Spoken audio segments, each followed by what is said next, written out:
할렐루야. 우리 할렐루야 찬양대 찬양과 신뢰악단의 연주 하나님께서 기쁘게 받으신 줄로 믿습니다. 그동안 우리 솔로이스트로 섬기던 허은의 자매 출산하고 출산하면 이제 이 직을 그만두는 거 아닌가 이렇게 걱정을 했는데 출산하고도 또 아이 남편이 잘 봐줘서 다시 이렇게 나오시게 되었고 오늘 태어난 아기 100일을 맞았나 봐요. 떡을 이렇게 돌렸는데 건강하게 잘 자라길 바라고 또 사명 잘 감당하길 바랍니다. 우리 할렐루야 찬양대 또 우리 허은의 성도님을 위해서 아기를 위해서 한번 박수 한번.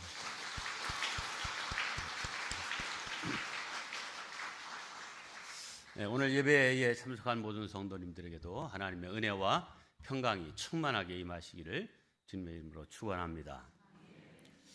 지난주까지 여호수아서를 이제 통해서 말씀을 나눴고 오늘부터 2달 정도 원포인트 설교 주제가 누가복음으로 이어지게 되겠습니다. 누가복음부터 시작을 하게 돼서 그랬겠지만 오늘 정해진 본문이 성탄절 본문입니다. 제가 38년째 목회하고 있는데 성탄절 아닌 때에 이 본문을 가지고 설교하기는 생전 처음입니다. 그리고 성탄 아닌 때에 성탄 아닌 것처럼 설교하기가 참 이렇게 어렵구나 하는 것을 새삼 느끼게 되고 또 이제 눈 시력이 점점 나빠져서 지난 주간에 안경을 마치고 어제 찾았는데 이 왼쪽이 아마 잘못한 것 같아요. 이렇게 맞질 않아 가지고 오른쪽 눈으로 이렇게 봐야 이제 보이는 이런 상황이라서 여러 가지 난관이 있지만 오늘 이 말씀도 역시 하나님의 말씀은 어떤 상황, 어떤 때에도 우리에게 은혜를 주시는 말씀이라고 믿습니다. 오늘 말씀 통해서도 큰 은혜 받으시기를 주님의 이름으로 축복합니다. 오늘 본문에 이 두려움, 영어로는 포비아라고 하는 단어가 나옵니다. 공포증이죠. 우리가 코로나 겪을 때 뭐 코로나 포비아 뭐 이런 얘기를 많이 들었었습니다. 인간의 지식은 폭발적으로 늘었고 또 인간의 수명도 많이 늘었고 세상 과학이 발달되고 참 좋은 세상이 되었지만 그렇다고 해서 두려운 문제, 공포가 없어졌냐 하면 결코 그런 것은 아닙니다. 더 많은 또 알지 못하는 새로운 것들이 계속해서 우리에게 두려움과 공포를 가져다 주는 것이 사실이죠. 설교 서두에 왜 이렇게 포비아, 공포, 두려움에 대한 이야기를 하느냐?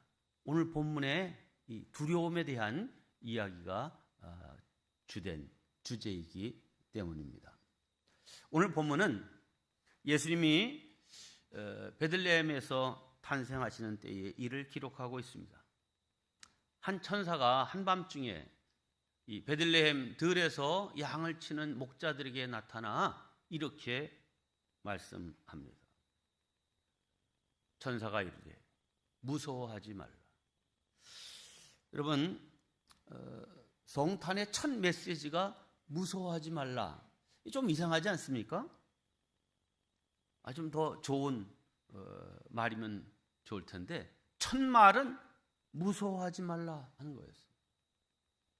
여기에는 이유가 있습니다. 그것은 사람들이 다 두려움 속에 뭔가 모를 불안과 미래에 대한 걱정 이런 속에 살아가고 있기 때문에 천사가 이 탄생하신 예수님을 이제 얘기하면서 첫 마디는 두려워하지 말라 하는 이야기였습니다.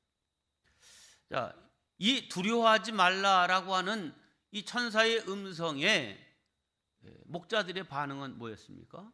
10절, 9절 말씀을 보면 주의 사자가 곁에 서고 주의 영광이 그들을 두루비침에 크게 무서워하는지라. 아니 얼핏 생각하면 여러분 천사가 여기 탁 나타나면 좋겠어요, 좋겠어요?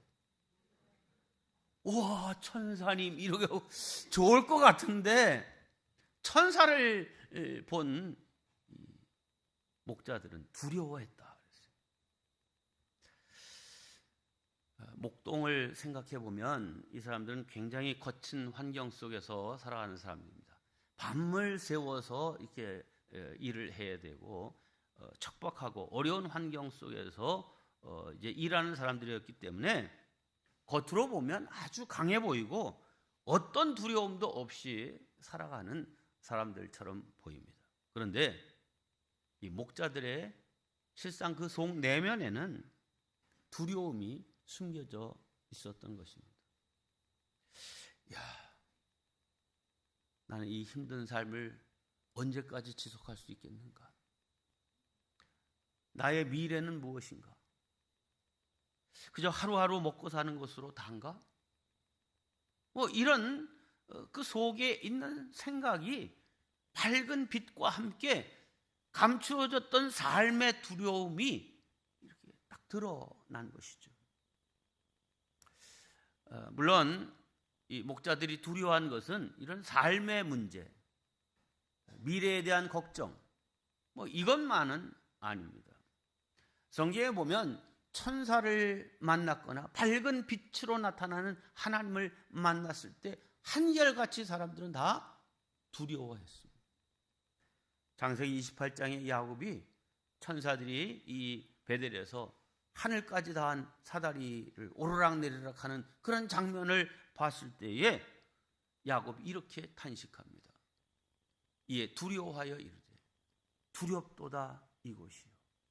베델, 하나님의 집이란 뜻 아니에요? 근데 하나님의 집이라고 하는 지금 들판이었지만 하나님의 집이라고 생각하는 그곳이 두려웠다. 네. 이사야 선지자도 그랬습니다. 그는 성전에 들어갔을 때 6날개로 날면서 거룩 거룩 거룩을 외치는 이 천사의 소리와 음성을 듣고 이렇게 외칩니다. 이사야 6장 5절입니다. 그때 내가 말하되 화로다 나여 망하게 되었도다. 천사를 보고 이렇게 하면 아주 반갑고 반색을 해야 될 상황인데 한결같이 두려워하는 그런 모습을 볼 수 있습니다.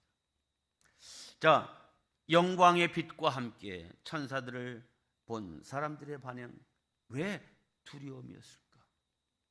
그 빛 앞에, 하나님의 현현 앞에 자신의 존재는 죄인인 사실이 드러나기 때문입니다. 빛 앞에 드러난 자신의 죄 때문에 두려워한 것이죠. 네, 성경은 두려움의 이유를 죄의 결과, 하나님과의 단절된 것을 말합니다. 사실 뿌리 뽑힌 나무는 얼마 동안은 살겠지만 결국은 죽게 돼 있고, 물에서 뛰쳐나온 물고기도 역시 마찬가지입니다. 여러분, 갓난아기가 태어나자마자 웁니다. 왜 울까요? 의사 선생님이 볼기짝을 딱 때려서 우는 건가요? 아니면 태어나자마자 배고파서 우는 건가요? 아닙니다. 엄마의 따뜻하고 안전한 자궁에서 나와 처음으로 맞이하는 낯선 세상에 대한 두려움 때문에 우는 것입니다. 특별히 자신과 엄마가 연결되어 있던 탯줄이 끊어졌기 때문에 우는 것입니다. 그런 점에서 하나님께서 우리에게 이 배꼽을 남겨줬다고 그럴까? 어쨌든 이 배꼽을 두신 이유를 우리는 잘 생각해 하면서 살아야 됩니다. 자, 무슨 뜻입니까? 이 배꼽을 보면서 우리는 이런 생각을 합니다. 너 혼자 스스로 태어나 존재하는 자가 아니야. 너는 어디엔가 연결되어 있었음을 잊지 말아라. 어머니와 내가 연결되어 있었음을, 궁극적으로는 하나님과 연결되어 있음을 잊지 말라는 뜻으로 배꼽이 있는 거예요. 자, 그런 점에서 우리 같이 한번 배꼽을 이렇게 싹 한번 이렇게 이렇게 하면서 잘 연결되어 있어야 돼. 이렇게 한번 말해 봅시다. 잘 연결되어 있어야 돼. 누구하고? 하나님하고만 연결되어 있으면 되는 게 아니에요. 가족하고도, 또 뭐 부모님, 형제, 자매, 또 우리 같은 믿음의 형제들인 형제자매들인 우리 성도들 다 우리 같이 하나님께 연결된 우리들이야 라고 하는 이 마음을 갖고 살아야 될 줄로 믿습니다. 창세기 2장을 보면 아담과 하와가 하나님과 더불어 에덴 동산에서 참 행복하게 살았죠. 아무 부족이 없었어요. 근데 바로 이어지는 3장으로 가면 여기에 아담과 하와는 두려움에 빠져 있는 모습을 볼 수 있습니다. 왜 그렇게 됐나요? 하나님이 금하신 선악과를 따먹었기 때문입니다. 자, 하나님이 죄를 범한 아담과 하와를 찾으십니다. 3장 9절입니다. 여호와 하나님이 아담을 부르시며 그에게 이르시되 내가 어디 있느냐? 아담이 뭐라고 대답합니까? 10절에 이르되 내가 동산에서 하나님의 소리를 듣고 내가 벗었으므로 두려워하여 숨었나이다. 하나님의 소리를 듣고 내가 두려워하여 숨었나이다. 이렇게 말합니다. 이것이 성경에 나타난 처음 인간이 느낀 두려움입니다. 자, 이 두려움은 하나님의 말씀을 지키지 않고 죄를 지은 자가 느끼게 되는 두려움입니다. 네, 이 두려움은 인생의 주인이신 하나님을 버리고 자기 자신이 주인이 되고자 할 때 나타나는 현상입니다. 네, 성경은 우리의 삶의 현실에서도 보면 스스로 왕이 되고자 할 때 내 인생은 나의 것, 내가 나를 믿고 살지 무슨 보이지도 않는 하나님을 믿냐 이렇게 생각하는 사람은 겉으로는 대단한 것 같고 그 주먹이 센 것 같지만 실상 그 깊은 속에 두려움이 자리 잡고 있습니다. 죄의 값은 사망이고 지옥이며 영원한 멸망입니다. 예외가 없습니다. 그가 대제사장일지라도 죄를 지닌 채로 지성소에 들어갔다는 바로 하나님이 치셔서 그는 죽고 말았습니다. 신학적으로 보면 사람이 두 가지 이유로 두려움을 느끼게 됩니다. 하나는 하나님으로부터 떨어져 나갔기에 느끼는 단절의 두려움, 심판의 두려움입니다. 다른 하나는 스스로 자신의 인생을 책임질 수 없다는 현실의 두려움입니다. 인간은 늘 독립하기를 원하는 그 욕구가 있어요. 스스로가 주인이 되기를 원하는 그런 욕구가 있는 거죠. 그래서 탕자도 아버지의 품을 떠나면 거기에 행복이 있을 것 같고 거기에 자유가 있을 것 같고 해서 떠났죠. 그런데 그 행복의 기간이 그리 길질 않아요. 그래서 여기서 내가 줄여 죽게 됐구나 이렇게 탄식하는 인생이 되게 되는 것이죠. 현실의 벽 앞에서 자신의 무력함, 자신의 초라한 모습을 발견케 되는 것입니다. 여러분은 지금 어떤 두려움을 갖고 계십니까? 혹 난 어떤 두려움도 없어요. 아무 걱정이 없어요. 이렇게 말씀하실 분도 계시겠지만 실은 감추어져 있을 뿐 두려움이 없는 게 아닙니다. 사람은 누구나 다 깊은 그 속에 감추어진 두려움이 있습니다. 그런데 오늘 성경은 두려워하지 말라 이렇게 말하고 있잖아요. 자, 그러면 왜 우리가 무서워하지 말아야 될 이유가 무엇입니까? 오늘 천사들이 나타나서 말한 내용 10절로 11절입니다. 천사가 이르되 무서워하지 말라. 왜냐하면 우리 성경에는 이 왜냐하면이라는 말이 없지만 헬라어 성경에는 왜냐하면이라는 말이 들어가 있습니다. 무서워하지 말아야 될 이유가 있다. 보라, 내가 온 백성에게 미칠 큰 기쁨의 좋은 소식을 너희에게 전하노라. 무서워하지 않아야 될 이유, 그 기쁜 소식을 너희에게 전한다. 그것은 오늘 다윗의 동네에 곧 베들레헴에 너희를 위하여 구주가 나셨으니 곧 그리스도 주시니라. 구주가 나셨으니 곧 그리스도 주시니라. 자, 무서워하지 않아도 될 이유로 구주가 나셨다, 주가 나셨다, 이렇게 얘기합니다. 우리는 이 구주나 주가 뭐 그냥 똑같은 말인 것 같이 보여져요. 그런데 이거를 영어로 보면 이 두 단어가 전혀 다른 단어라고 하는 사실을 알게 됩니다. 구주는 영어로 Savior, 구세주, 우리를 죄에서부터 구원할 자란 그런 뜻이고, 주는 The Lord, King, 왕이라고 하는 그런 뜻입니다. 자, 먼저 구주는 구원자, 앞으로 다시 좀 보여주세요. 구원자라고 하는 이 Savior라고 하는 그런 뜻이죠. 우리의 죄값인 사망의 문제를 해결해 주시는 분. 자, 사망의 이 죄의 값이 뭐죠? 사망이죠. 그런데 지금 베들레헴에 태어나신 그 아기 예수, 그분이 어떤 분이라는 거예요? 우리의 죄를 대신해서 어린 양으로 십자가에 달려 우리의 모든 죄값을 대신 치러주실 그런 구세주로 오셨기 때문에 이제는 죄에 대한 두려움에서 벗어날 수 있다. 그래서 그게 기쁜 소식이다 라고 하는 거예요.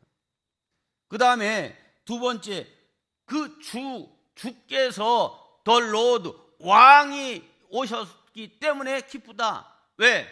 예수님께서 내 인생의 왕으로, 주인으로 오셔서 내 인생을 책임져 주실 것이기 때문에 나 혼자 살면 아주 자유롭고 거기에 행복이 있을 거라고 생각했는데 나의 무력함, 나의 한계를 느낄 때 내 인생의 참 주인이시며 왕이신 그 주님이 내 인생을 책임져 주시고 이끌어 주실 것이기 때문에 걱정이 없다. 자, 두려움의 두 가지 이유가, 하나는 죄의 문제고 하나는 삶의 현실적인 문제라 그랬어요. 근데 이 두 가지 문제를 다 해결해 주실 분이 누구시라는 거예요? 예수님이시라는 거예요. 여기 나만 이렇게 덥나? 너무 덥죠? 이 앞에 걸 조금 많이 줄여주셔야 될 것 같아요. 꺼도 될 것 같아요. 네. 여러분, 내 인생은 내가 주인이다.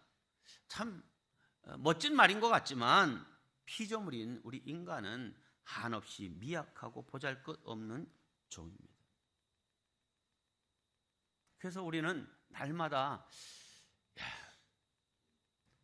나 스스로 살아가기를 원하지만 동시에 하나님께 의존적이지 않으면 살 수 없는 그런 존재임을 우리는 잘 알아야 돼요. 그 하나님을, 그 예수님을 나의 인생의 구세주로, 그리고 나의 인생의 주인으로, 왕으로 모시게 되면 그런 사람에게 뭐가? 평화가 임하게 되는 것입니다. 그래서 오늘 누가복음 2장 14절에 이렇게 말씀합니다. 지극히 높은 곳에서는 하나님께 영광이요, 땅에서는 하나님이 기뻐하신 사람들 중에 평화로다 그랬어요. 네. 어떤 사람에게 평화가 임하냐? 하나님이 기뻐하시는 사람에게 평화가 임한다. 그럼 하나님이 기뻐하시는 사람은 어떤 사람이냐? 히브리서 11장 6절에 답이 있습니다. 믿음이 없이는 하나님을 기쁘시게 하지 못하나니. 네. 믿음이 있어야, 그 믿음 있는 사람을 하나님이 기뻐하시는데, 그 믿음이라는 게 뭐예요? 하나님께 나아가는 자는 반드시 그가 계신 것. 하나님이 어디 있어? 성경에도 보니까 하나님은 없다 이렇게 되어 있어요. 시편 14편에. 근데 거기다 밑줄, 하나님은 없다 이렇게 밑줄을 치고, 이거 봐라, 성경에도 하나님이 없댄다.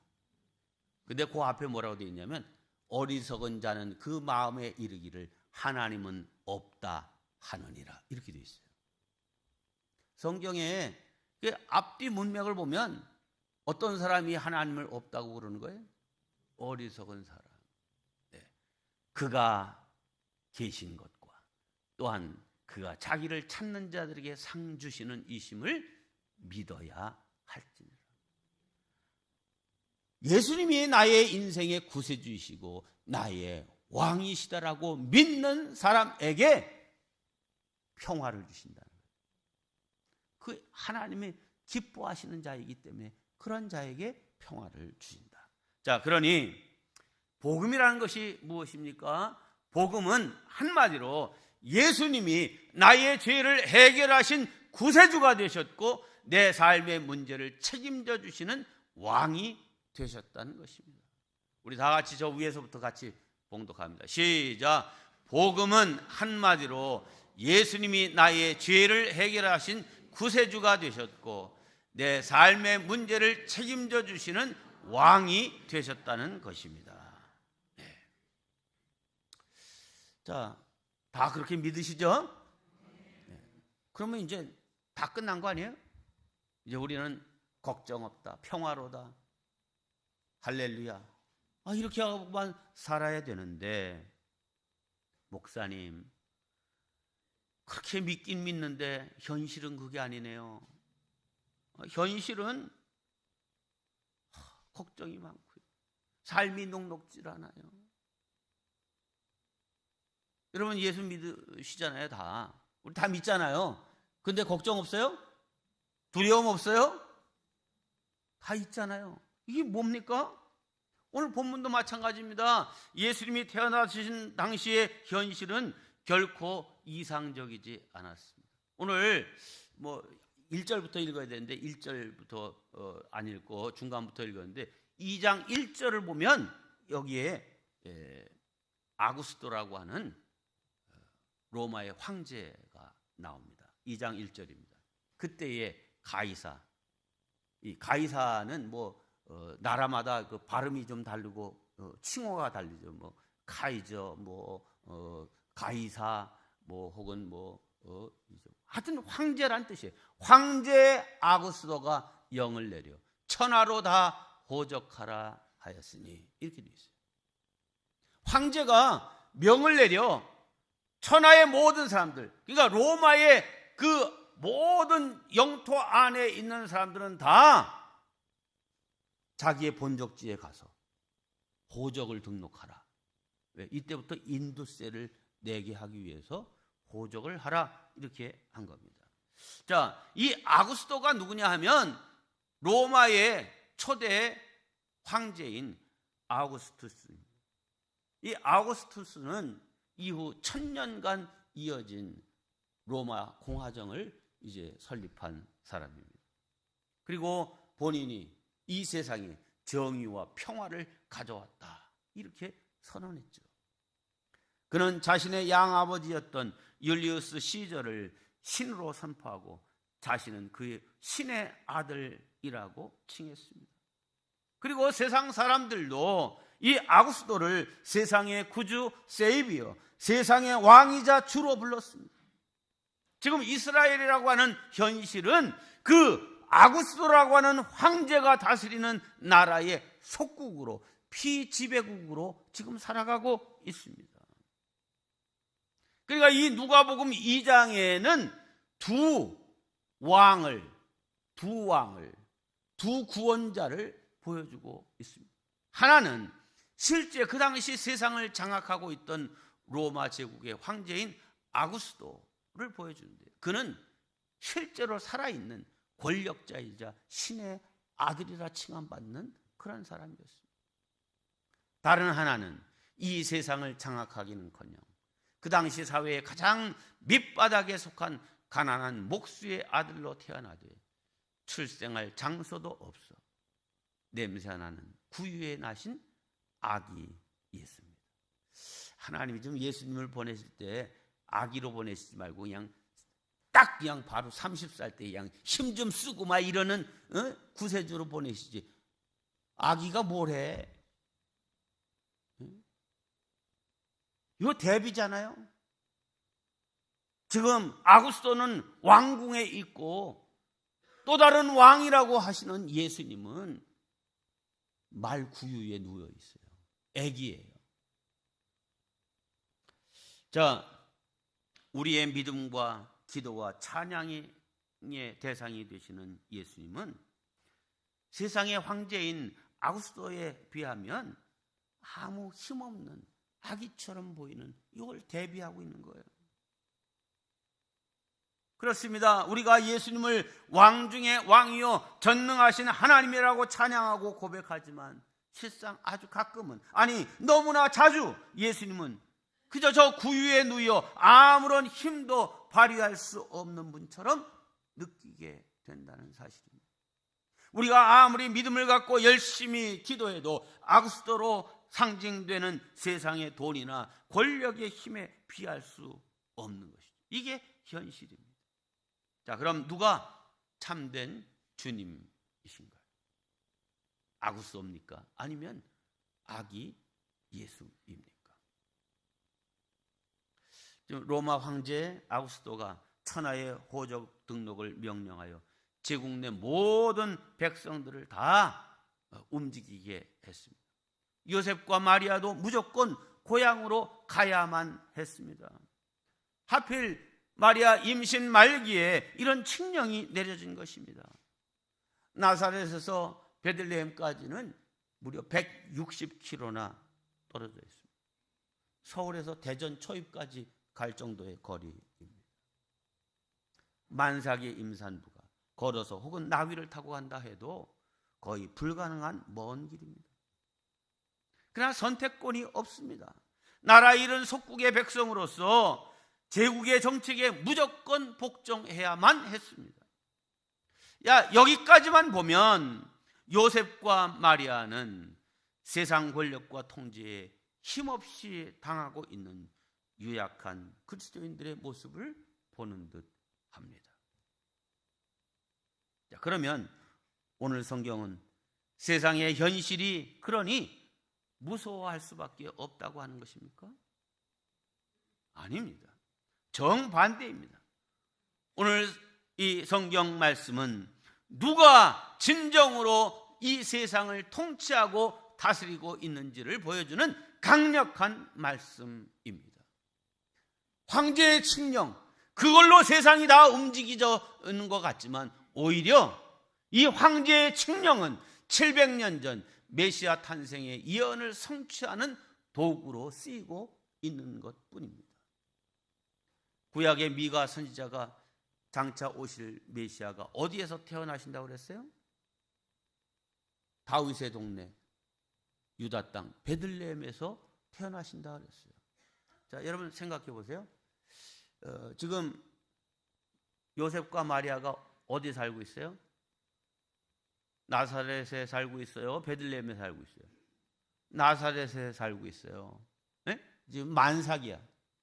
그러면 만일 이 황제의 칙령이 없었으면 예수님이 어디서 태어났겠어요? 나사렛에서 태어났겠어요? 베들레헴에서 태어났겠어요? 그렇죠.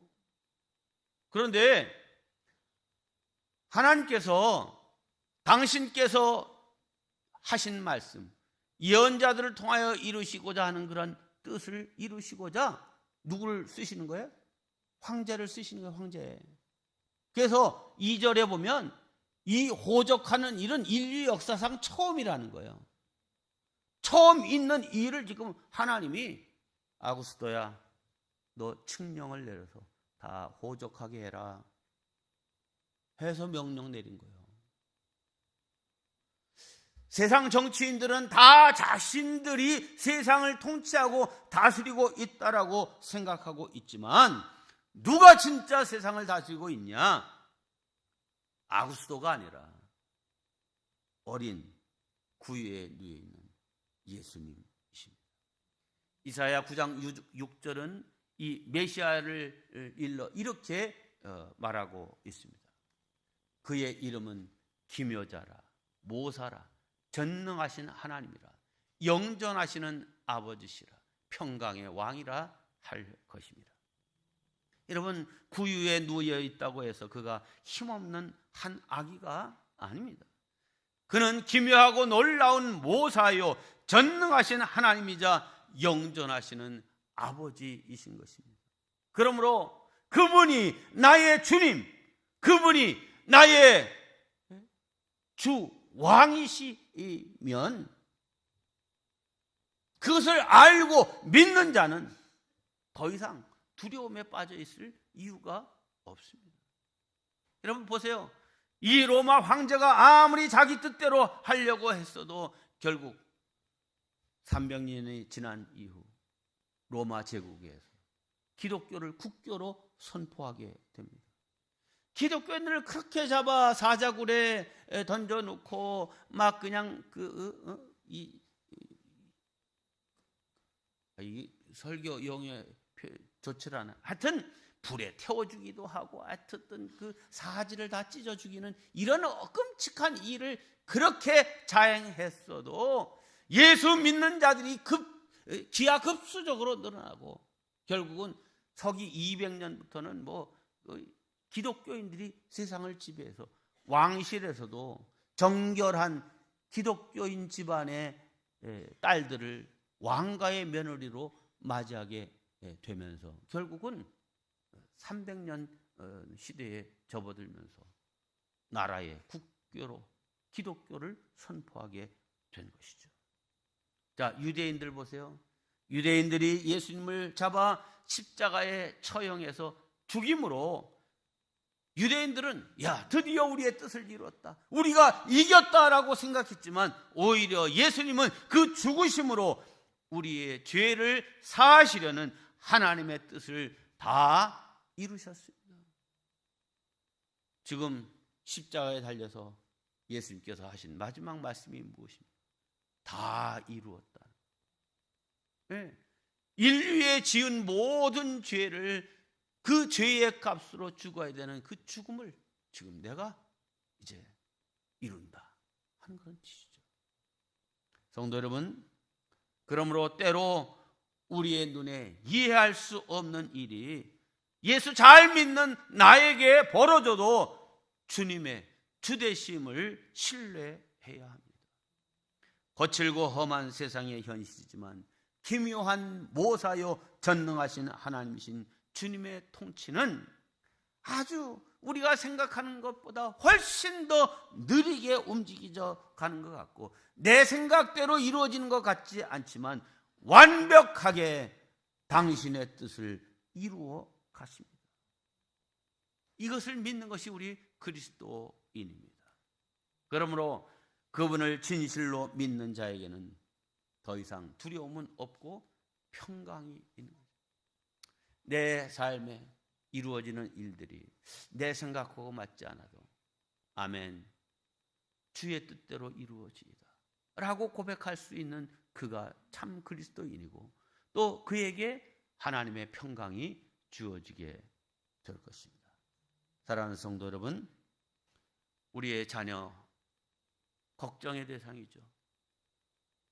정치, 건강, 우리의 미래, 두려움의 상황입니다. 그러나 다 주님의 손안에 있음을 믿고 평화로운 마음 가지시고 담대한 성도들 되시기를 주님의 이름으로 축원합니다. 기도하겠습니다.